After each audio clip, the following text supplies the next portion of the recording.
Thank you very much, Lina. Thank you, everyone. And I want to thank Gert, and I want to thank Mehran, the leaders of this remarkable institution, for inviting me.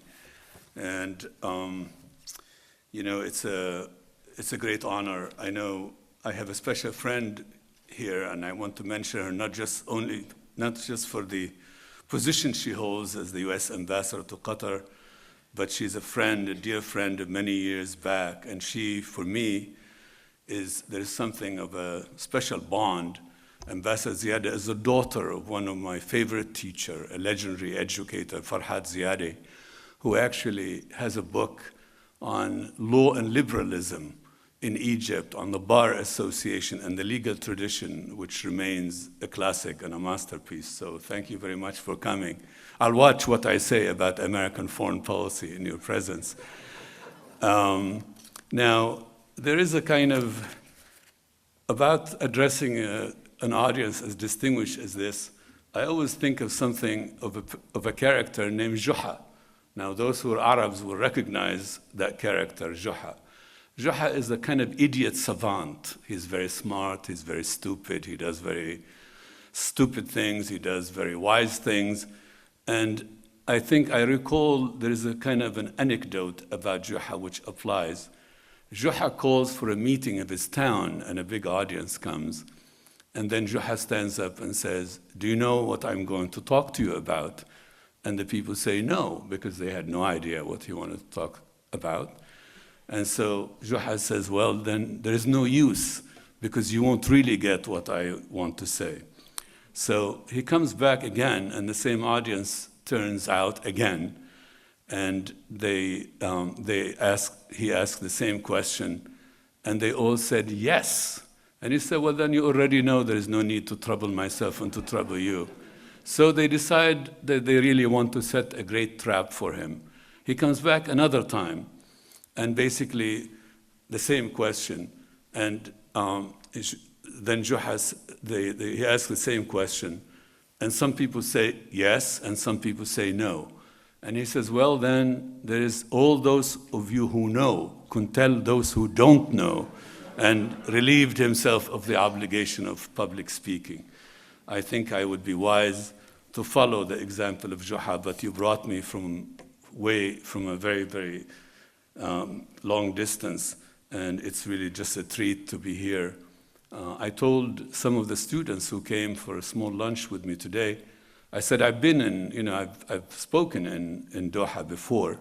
I spoke in 2005. I took part in the Doha debates. And the proposition of the day was a very simple proposition. And you know the forum and the format of the Doha debates.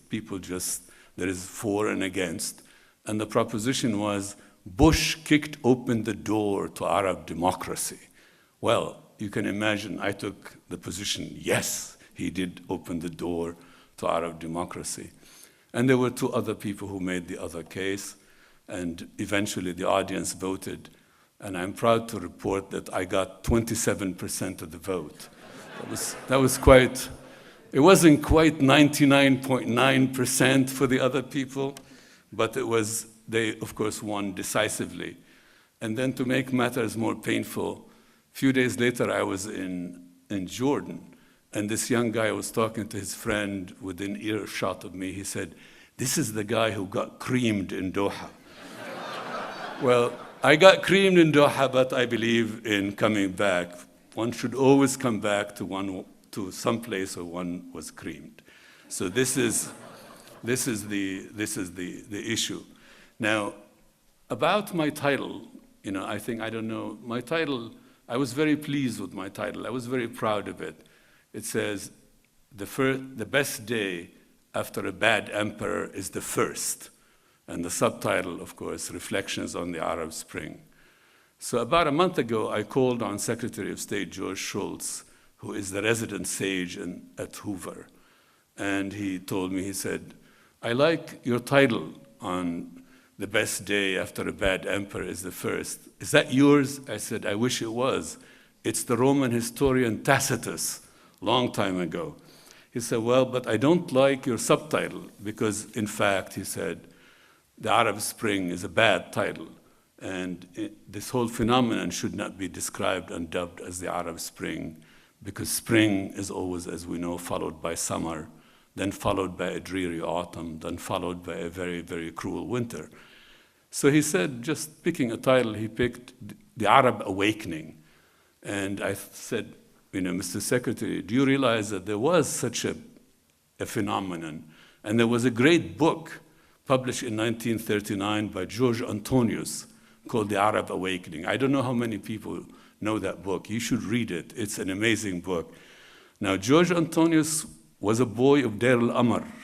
He's Lebanese, so we're very proud of that, though people quarrel over to what nationality did he belong.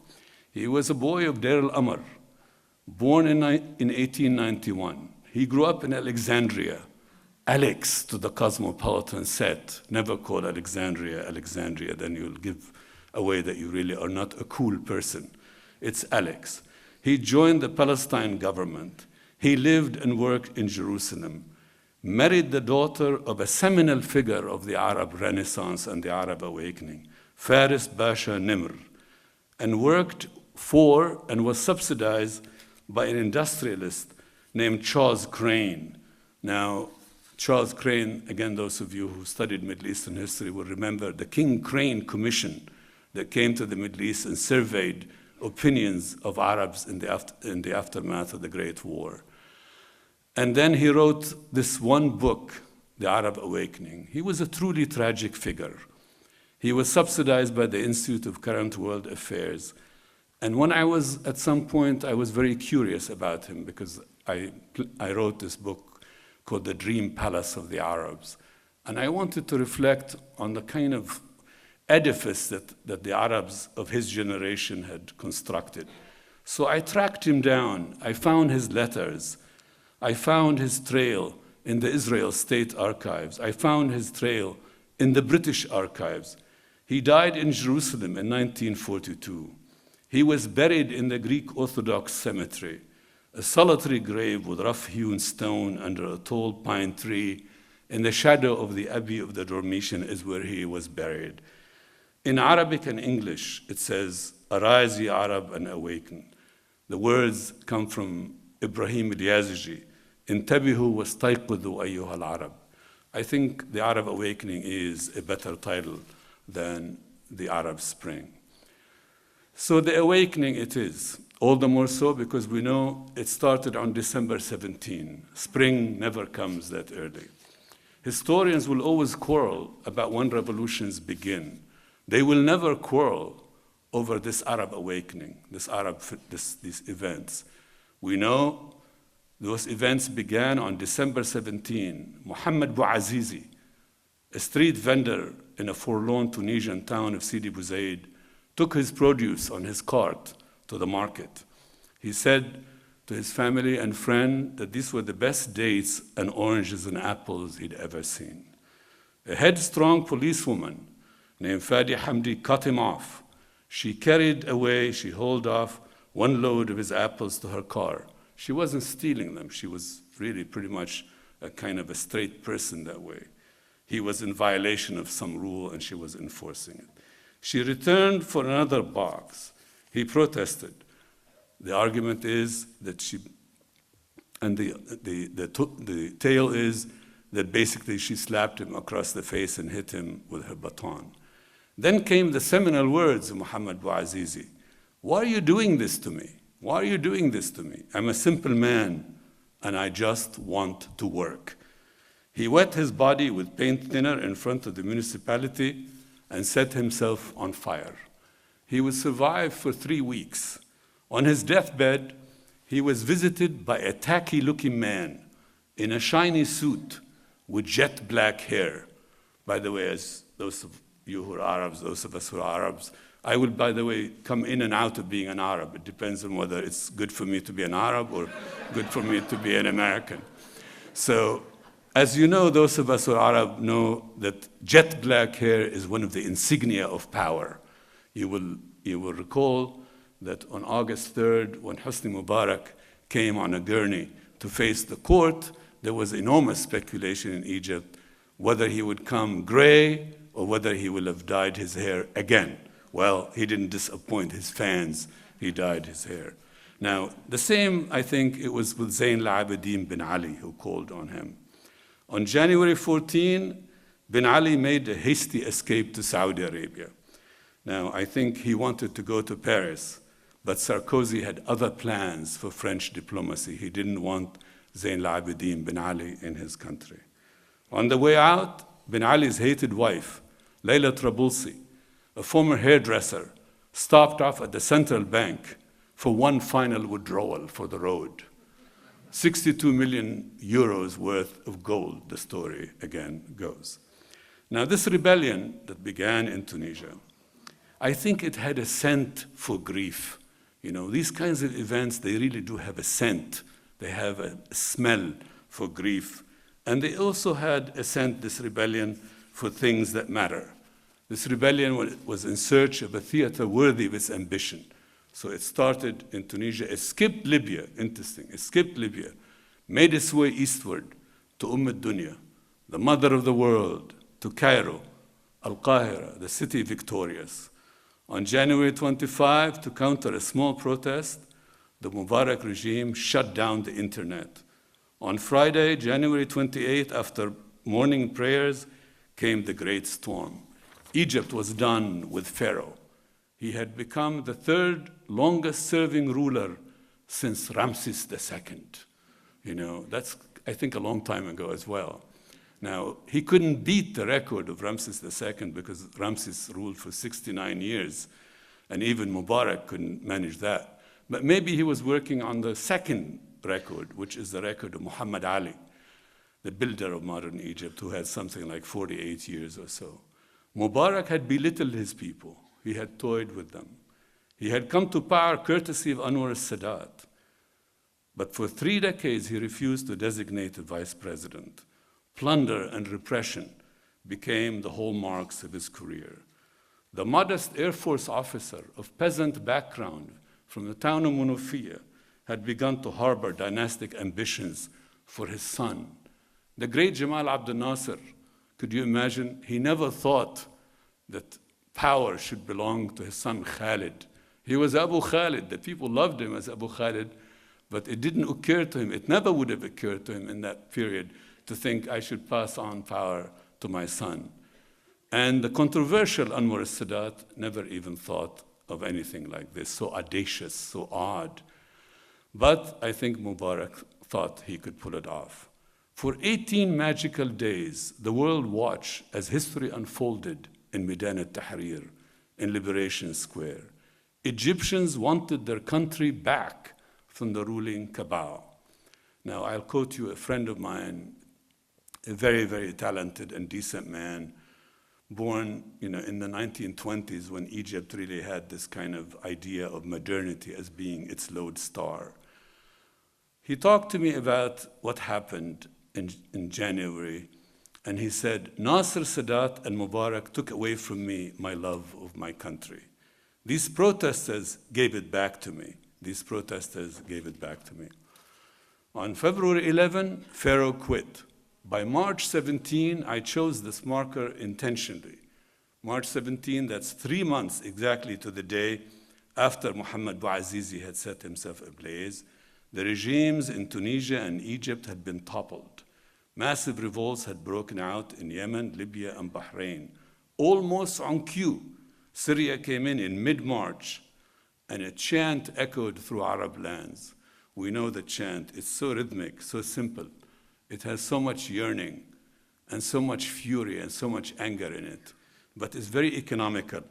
And you can almost repeat it as you're going to bed, right? الشعب يريد إسقاط النظام. الشعب يريد إسقاط النظام. For the non-Arabs, the people want to topple the regime. Now, this chant traveled easily and quickly, as we know, through Arab lands. It was carried by Al Jazeera from one Arab country to the other. Now, I owe Al Jazeera something of an apology because in 2002, early 2002, during the war on terror and in preparation for the war in Iraq, I wrote a piece in the New York Times Magazine critical of Al Jazeera. I thought that Al Jazeera was causing trouble. Well, I'll leave that for another day, but I think the role that Al Jazeera played in this Arab awakening was phenomenal. Muhammad Bouazizi had lit a fuse. He had laid bare the material of the Arab world. Terrible, corrupt rulers in these national security states. I call them country owners, right? Country owners. What was Gaddafi? He was a country owner. He and his kids, his sons, his daughter, his wife, they owned Libya and they thought it was there. So these country owners and then sullen young populations. For its part, because I'm not going to say much about the United States was caught in the middle of that bleak landscape. America had the friendship of the rulers and the bitter enmity of the populations. As the revered Middle Eastern scholar and a good friend, I have to say, Bernard Lewis once put it, he said, it's pro-American regimes with anti-American populations. The famous youth bulge that another controversial figure who was a friend and a scholar I truly admired, Sam Huntington, had written of the youth bulge. And in the case of the Arab world, the youth bulge was functioning like a wrecking ball. Now, the play varied from one country to the other, as we know. It varied. In Tunisia and Egypt, the rulers quit. They called it quit. I think they called upon the army and the police to repress the populations, to fire upon them, and I think these armed forces refused to do so. In Libya, it was the luck of the Libyans that Gaddafi said in public that his forces were on the way to Benghazi, that he would hunt the protesters down, house by house, street by street. Bait, bait, remember? Hara, hara, zanga, zanga. I had no idea what the hell zanga was. So my friends and I were calling each other, what does zanga mean? I thought I really wasn't, I just was disappointed in myself because I thought I should know what zanga is. Rats, he called his people. Rats, he called the people who had risen against him. He had dubbed himself King of the Kings of Africa. He had turned his back on the Arabs. The Arab League paid him back and authorized an international effort against him. Sarkozy and Cameron and Obama came to the rescue. In fact, we have to admit that actually Obama came late to the endeavor in Libya. I don't think there's any controversy about that. He would lead from behind, again, as the slogan had it. I think the memoirs, when they come, will tell us what happened in the inner councils of the Obama administration. I like to think that President Obama had what I call a Holbrooke moment. The reference is to Richard Holbrooke, the remarkable diplomat, this incredible soul. Someone has written a book about him called The Unquiet American, The Unquiet American. And as someone who had the honor of knowing Richard Holbrooke, he truly was a remarkable figure. So Holbrooke, we know, took Clinton aside at one point in 1995 and said, look what's happening in Bosnia. You are going to have Bosnia, if you will, on your conscience and on your record. And he told him about something called OP Plan 4104. He said, we are pledged to go into Bosnia and rescue the UN forces. You can either go in and rescue a failure, or you can do right by Bosnia. So 30 months into the Bosnian ordeal, America did the right thing by Bosnia. And I think I have a feeling that this is exactly what happened in the inner council of the Obama administration. That Benghazi, the threat, if you will, of Gaddafi coming and doing enormous damage and enormous cruelty to the people of Benghazi, concentrated the mind. Half in is the way I described the American effort. But America is so formidable a country that half in did the trick. A NATO air campaign and a rebellion on the ground pushed the Gaddafi regime into its grave. The brother leader was pulled out of a drainage pipe. He had tormented his people. He had done his share of crimes. But he came out, لا تطلق النار, don't shoot. Well, we know what happened to him. Now, I think I won't say much about Bahrain and Yemen. They're very unique, they're very special cases, and I would like to just simply move on to the one test case that has become a test case of this Arab Spring or this Arab awakening. This awakening, the spring, met its cruelest test, as we know, in Syria. A group of young boys, aged 10 to 15, in a peripheral town, Dir'a, 8 months ago, were scribbling anti-regime graffiti on the walls.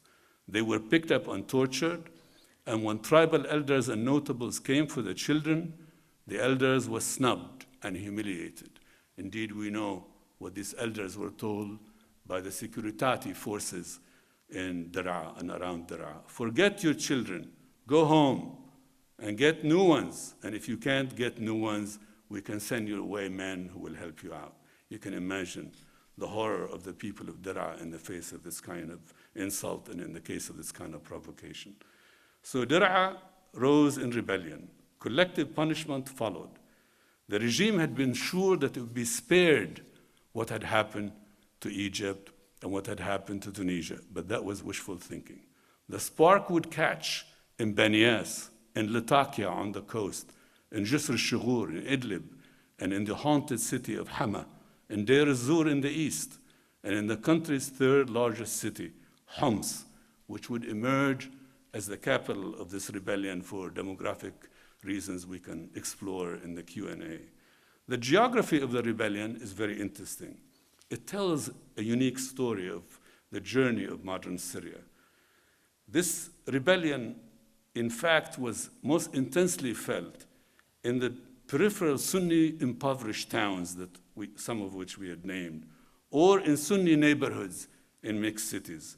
The rebellion did not engulf the Kurdish territories in the northeast. It didn't really hit in a big way the Druze homeland in the south, nor, of course, did it come to the Alawi mountain, Jabal Ansariya, because of the commitment, if you will, to that mountain and to that population, to the regime. The sectarian schism at the heart of the struggle cannot be denied. You know, Arabs, I think, don't like to discuss sectarianism. And I've always been critical of Arab nationalism, that it papered over the sectarian differences in the Arab world. I wrote a piece when I was very young and foolhardy called The End of Pan-Arabism, right? The End of Pan-Arabism in Foreign Affairs. And what I said is, I think Pan-Arabism is perhaps Sunni dominion being covered up by a certain kind of secular veneer. I think that was some truth to that and a great deal of simplifications. Now the Alawis, a schism within a schism, 10 to 12% of the populations, for centuries despised and branded as heretics, had conquered power through the Ba'ath Party and the military. A proud country with deep roots in Islamic history had been subdued by sectarians. If you want, the mountains had conquered the cities of the plains. The mountains had conquered the cities of the plains. For centuries, power had been exercised in Syria from Damascus, Homs, Hama, and Aleppo. The minorities and the countryside had pulled off a historic rupture of monumental proportion. The spearhead of this upheaval, the Alawi, if you will, rule, I think this rule could never reconcile the majority of the population to that dominion. The Assads, in power for 4 decades now, had become a ruling dynasty. The raison d'etre of this regime was its claim to being a confrontation state, the axis of resistance, its membership, and the axis of the resistance. But that couldn't provide opportunity, let alone freedom, for the young and the disenfranchised. In the course of this Ba'athist, Mukhabarat, Alawi regime, I think it's all the above, Syrians had grown poorer. They had one of the highest birth rates in the region. When the Assad rule began, Syria had a population of something like 6 million people. Today, it had a population of 23 million people. It tells you something about the birth of this the increase in this population and the inability of the regime to go back one more time to these towns from which the Ba'ath itself had emerged, because the Ba'ath had emerged from the rural area and incorporate them into the economy. There wasn't much to give them because the regime didn't have much left. A kleptocracy was born. Assad Senior had been an officer who received the normal modest salary and my understanding also with 2 cartons of cigarettes. This is what people receive. Now his descendants and his wife's family, the Makhloufs, dispose of enormous wealth, billions of dollars, from monopolies, from Arab aid, from oil sales, from drugs and money laundering.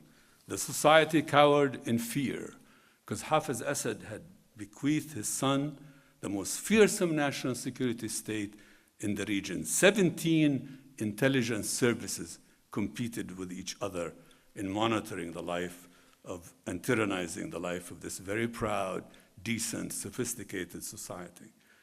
Once they shook off their fear, the Syrian protesters were in no mood for compromise. They've reached the point of no return, an expression I like. They crossed the Rubicon. There was no way back. The point at which you know that if you don't win, the regime and its killer squads, the Shabiha, will come after you. All legitimacy of this regime, I think, was stripped away. The breaking point came when the body, I think that really is it. There's always a point. You look for that point. There is a point at which legitimacy is completely taken away from a ruler. I believe, I could be wrong, but there was a lot of items of grievance. But I believe that breaking point came when the body of a 13-year-old Hamza al-Khatib was returned to his family a month after he'd been picked up in Dir'a. His body was mutilated. There were cigarette burns. His neck and knees were broken. His genitals were cut off. The people waited for the good Dr. Bashar to speak. Dr. Bashar finally spoke at some point. He basically likened the protesters to germs. This is the medical training that he had. He put it to good use. So indeed, it shows you how people do have a sense of humor, even in the midst of terrible circumstances. The Syrians had lost their fear, and they had a good sense, a good wit about it. There was one placard, which I loved. The Syrian germs require a new doctor, one placard said. Better yet, I like another one. The Syrian germs salute the Libyan rats. So I think, again, people they had, in the midst of this ordeal, they had their sense of humor about them. 8 months on, the Syrians are gripped by a case of Libya Envy, right? Libya Envy. A boy with sunglasses, as stylish as you could see, a Syrian boy carried a sign. I've become really kind of, as you can tell, really fixated on these placards that these particularly young people carried. He said, were I not a Syrian, I would be a Libyan, right? Were I not a Syrian, I would be a Libyan. But no one is riding to the rescue of Syria as they rode to the rescue of Libya. Indeed, NATO Secretary General Rasmussen did the Assad regime a favor. He told them, we're not coming. You would think, at least making guess, that perhaps rescue is on the way. And that's why the Syrian people, I think, again, because they gave every Friday had a name. Your silence is killing us was one Friday. Ma'ana Allah, God is with us, or with us is God in a more telling way, was the name of another Friday. So the regime in Syria is aided by its sensitive borders. Look at the borders. Lebanon, Israel, Jordan, Iraq, Turkey. A Gulf diplomat said, if you set a firecracker in that neighborhood, there would be trouble. And it had going for it at one point the support of China and Russia in the United Nations Security Councils. Big autocracies committed to the defense of a small autocracy. Me and many me, if you will. This is, the Russians are thinking of the Chechens, right? And the Chinese are thinking of Tibet. And the principle of untrammeled sovereignty is upheld by both Russia and China. The regime's Achilles heel, I think, is money. The regime is burning through $1 billion a month. It has kept Aleppo and Damascus, the 2 largest cities in the country, quiet by a mix of co-optation of the merchant class and a heavy dose of terror.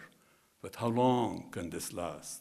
Indeed, the silence of both cities, their acquiescence, has occasioned enormous, very intelligent commentaries on why it is so.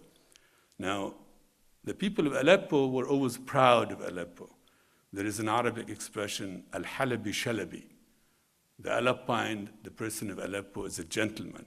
So the Aleppo people are always taxed as being merchants, that they really don't have any belief system. They won't fight for what they believe in.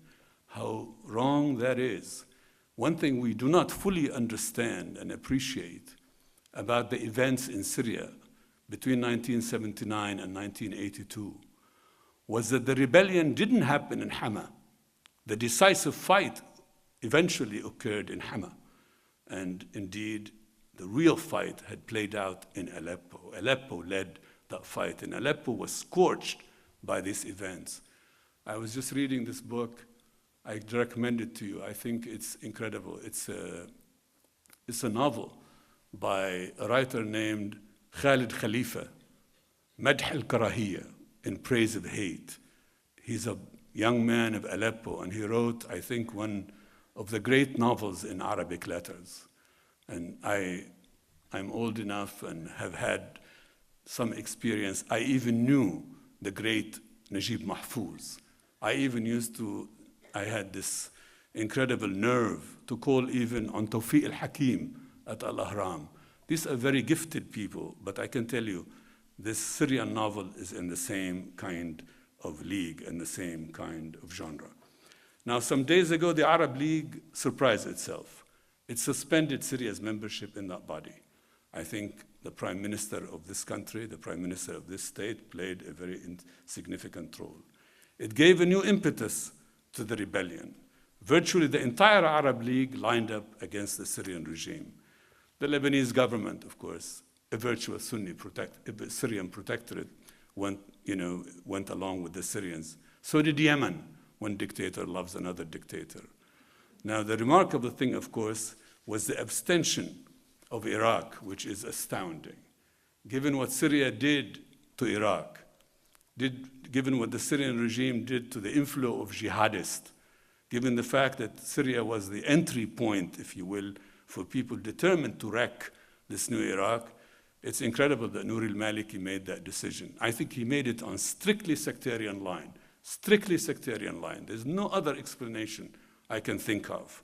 When you realize that Izzat Ibrahim al-Duri, the king of clubs, I believe, in that famous deck of cards, was operating out of Syria, you can see that basically an Iraqi regime would stand for democracy in Syria, and for the success of this rebellion, Nouri al-Maliki made a very different determination, I think to his everlasting shame, in my opinion. I know the prime minister, I must admit, it's kind of surprising. Perhaps the fact that he spent 17 years of exile in Syria may have something to do with it. You can make all kinds of guesses, but I think it was strictly about the sectarian sense that there is this Alawi regime, the rebellion is coming principally from these Sunni cities, and he cast that kind of vote. Now, can this Arab Spring, can this Arab awakening end badly? We have to ask that question. Can it end badly? Of course it can. A good deal will depend on Egypt. 25% of the Arabs, the trendsetter in Arab political and cultural life. There are worries in Egypt about lawlessness, about unrealistic expectations, about unbounded claims. There are demands for retribution and justice for the 800 people killed in Liberation Square and around Liberation Square. A decent man, Issam Sharaf, anointed by Liberation Square, has responsibility but no effective power.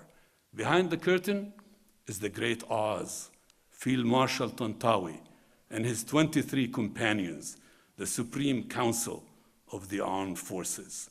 They have the power but are invisible to the public. They will do all they can to protect the privileges of the officer corps. I don't like the word supreme. Other than the Supreme Court, when someone says something is supreme, I always worry. The economy in Egypt is in trouble. Tourism has ground to a halt. A country of some 80 million people has run down its foreign currency reserve from $30 billion to $19 billion over the last 9 months. Now remember one thing about Egypt. It's the #1 wheat importer in the world. So you have to have the treasure, you have to have the means to pay and sustain this population. And populism is amok. The IMF offered Egypt a $3 billion loan at 1.5%. The Egyptian government wanted to finance it locally at 13%. Now you can imagine that kind of economic approach does not work. So all is not well in Egypt.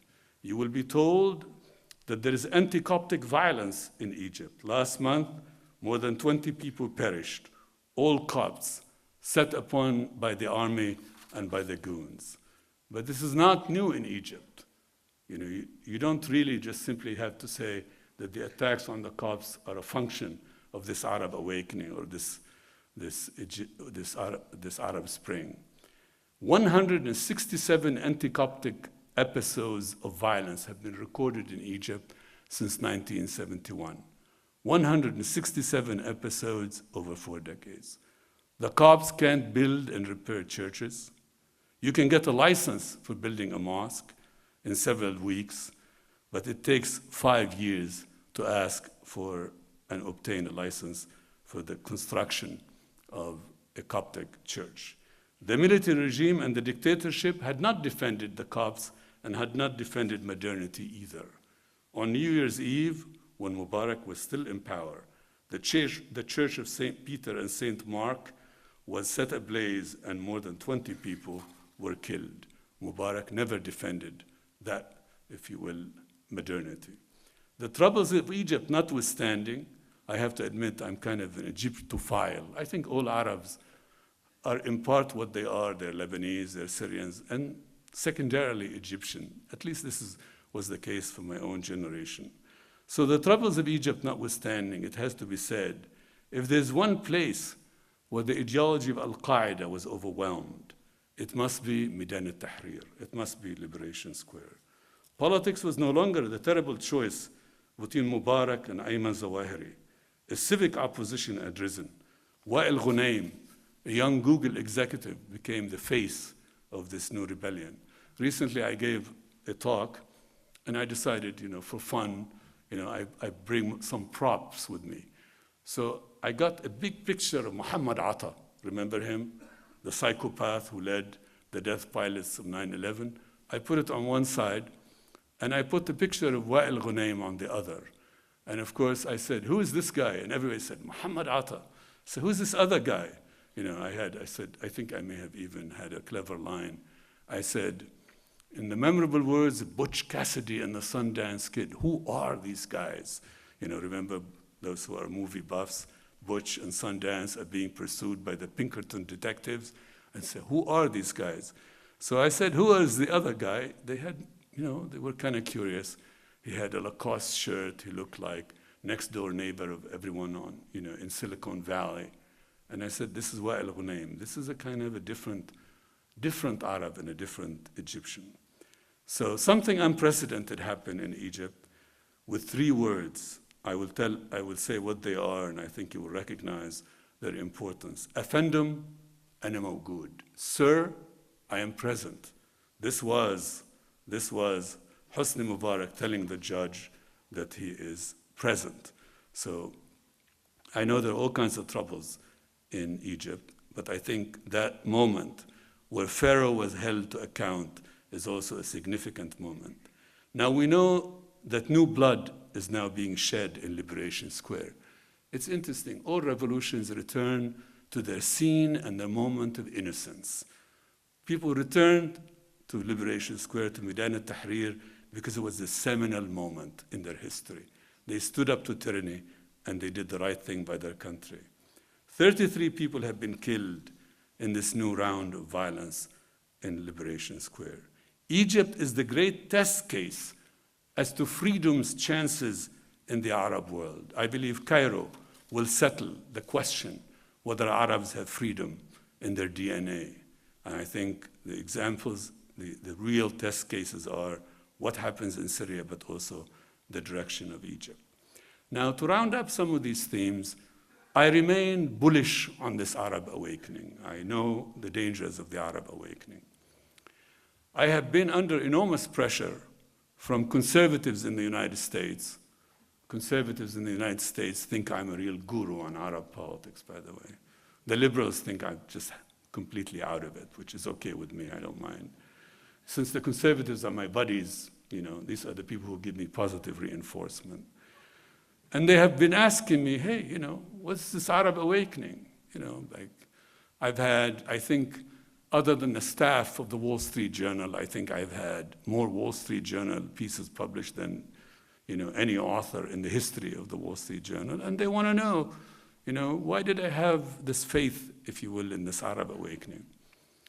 So I always quote to myself and to people I talk to about this Arab awakening, a very important exchange between President George W. Bush and the incredible commander David Petraeus, who led our forces in Iraq and then went to Afghanistan and then eventually to the CIA. When George W. Bush decided to launch the surge in Iraq, the Republicans had a thumping, as Bush called it, in the congressional elections, you will recall, in November 2006. But being George W. Bush means that you are very stubborn. So he decided to launch the surge. He brings David Petraeus and says, General, I'll give you all you want to win this war. I'm doubling down in Iraq. I'm doubling down in Iraq. And Dave Petraeus said, Mr. President, you're not doubling down. You're all in. You're all in. That's a gambling terms. Well, I'm all in on the Arab Spring. I can't change. I can't go back to the people. I can't go back, this has become a new forum for me. I can't go back to Anderson Cooper and say, by the way, I changed my mind. This is not a good thing, this Arab Spring. I can't tell Wolf Blitzer or the Wall Street Journal, this is the wrong call. I believe in this Arab awakening. The drums of anti-Americanism in the Arab world magically have ceased. In Hama, in July, they threw roses and olive branches at our amazing and courageous US Ambassador, Robert Ford. They didn't throw eggs, they didn't throw tomatoes, they hailed him. The homicide bombers and the martyrs have been joined by a new breed of young people and a new kind of politics, civil protest. Now, the possibility of failure is present in all human endeavors. This is very important, and you will recognize this. You can begin, there is no human deed that begins with perfect assurance of success. So I think this is really kind of where this Arab awakening stands. This is the Arabs' 1989. I will have another analogy.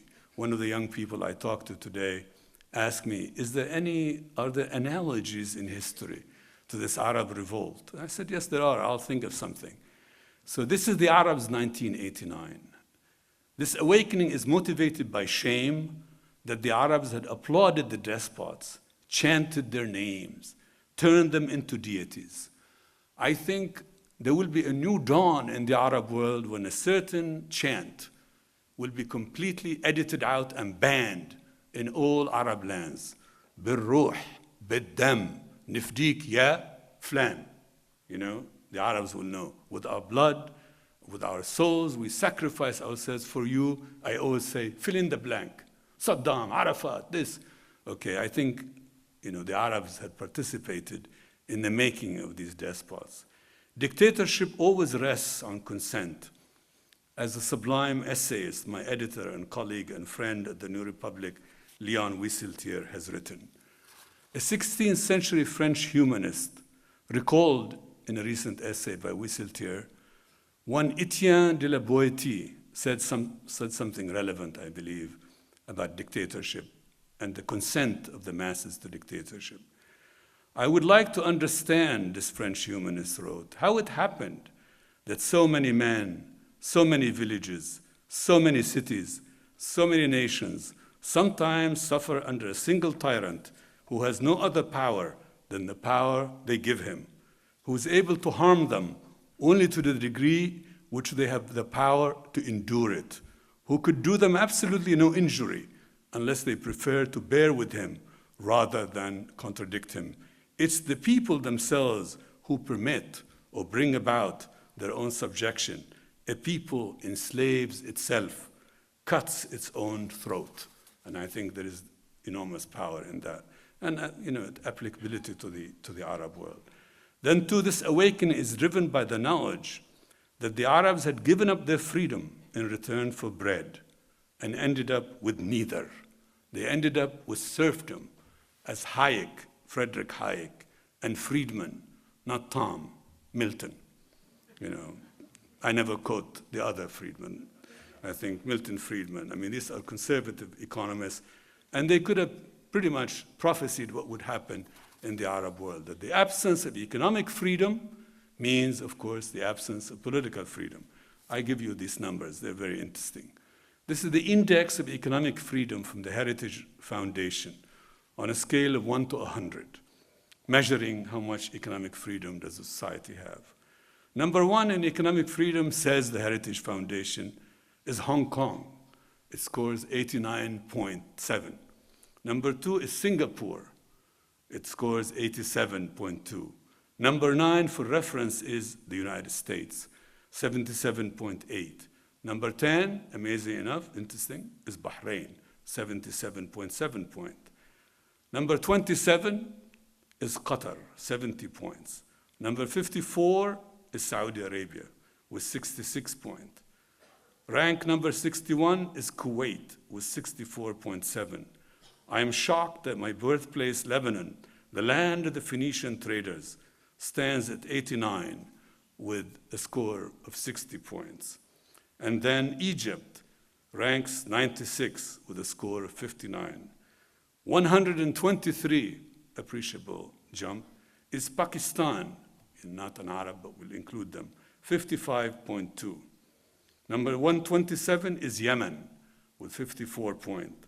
Number 140 is Syria with 51 points. Number 171 is Iran with 41 points. Number 173, bringing up the rear, is none other than Libya.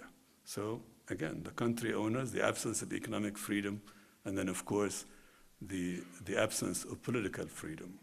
These are Arab revolutions, these revolutions we're talking about. They met the Obama test. You know, President Obama said they have to be organic, this revolution. I call that the Whole Foods test. So they met the Whole Foods test. America didn't make these revolts, nor could America stop these revolts. There was a candidate for the Republican nomination. I think it's fair to say she's not going to be nominated. Congresswoman Michele Bachmann said, you know why we have an Arab Spring? Because of Obama. He set the table for American weakness. I thought, wow, I could have had a V8. This is really incredible. Now, in looking at these revolutions, these are, as I said, these are Arab revolutions. We should dispense with the soft bigotry of low expectations. That sentence, like Tacitus, that sentence wasn't for me. The soft bigotry of low expectation isn't mine. You know who it is? Who is it? It's George W. Bush. You know, his speechwriters gave him this idea. And it was his belief, if you will, that we should dispense with the soft bigotry of low expectations. We should trust people with their liberty. We should trust them with their liberty. We should not worry. What exactly, like, all of a sudden, like particularly television anchor people, to fill time, they have to do this. So, well, you know, now Gaddafi has been overthrown. What will happen next? Will Libya go Islamist? I said, look, give these people a break. They just rid themselves of a 42-year nightmare. Let's give them 24 hours, you know, and then they can figure out what their life is about. We should trust people with their liberty. We know that post-communism was messy, but surely, it was preferable to the grand failure that was communism. Those captive nations that came out of 1989, they came replete with baggage, but nevertheless, they made their way. And who would want the Poland of 1980 as opposed to the Poland of today? So there is a fashionable affectation of worldliness. People say, you know, I'm disappointed in the Arab Spring. One of my colleagues, shall remain unnamed, said, I'm disappointed in the Arab Spring. Well, I have always loved that word disappointed because I have a little clever play on it, and he gave me my chance to use it. I said, who the hell appointed you? You know, like, why do you have the standing even to say I'm disappointed in the Arab Spring? You know, you don't have any dog in this fight. I mean, since when did you care whether there was an Arab awakening or what exactly was there in the Arab world. So we should not succumb to this kind of affectation that we are world-weary, we're clever, and we're disappointed in the Arab Spring. And it's not worthy, that kind of affectation, for people who live in free societies. I genuinely believe that people who live in free societies have an obligation, a special obligation, a special burden to support freedom and liberty. So I think that's my answer to the people who feign disappointment. Now, to show you that I believe in consumer sovereignty and consumer input, when I was given this question today, and I don't know if the young man who asked that question is here, if so, I owe you, and I'll say, I went back and tried to kind of find these one or two analogies, if you will, for other sources of revolt. The closest historical analogy to the storm that broke upon the Arab world may be the revolutions of 1848 in Europe. 1848 in Europe.